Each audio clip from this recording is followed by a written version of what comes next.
So the three main presentations that we're using to try and target these walleyes out here on the Columbia River. Number one is early in the morning and later in the evening. When these fish decide to slide up on these bars and get up on that, 10, 15 foot shelves, just a simple plastic and a jig head.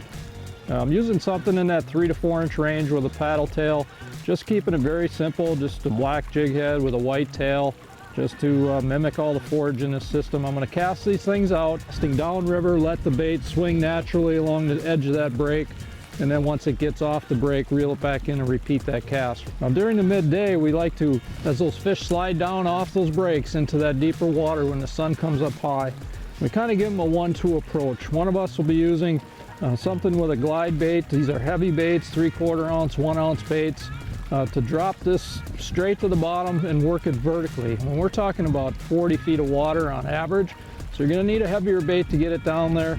And then this time of year, you don't want to get too aggressive with it. You just want to give it a quick little pop and just hold it. Let it hover, quick little pop and hover.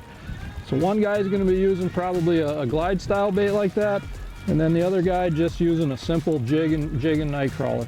The bait out here you can use is only a night crawler. We can't use leeches and we can't use minnows. So we just simple jig, 3/4 ounce, something pretty heavy, get it down there vertically, work it really slow off the bottom. Boat control's the key, keeping everything vertical during the day, slow jigging motions as you work down, and as it gets low light conditions, go back to the jigs, work your way up the break, pitch them downriver and let them swing. Do those 2 or 3 different tactics out here and you can catch these Columbia River walleyes.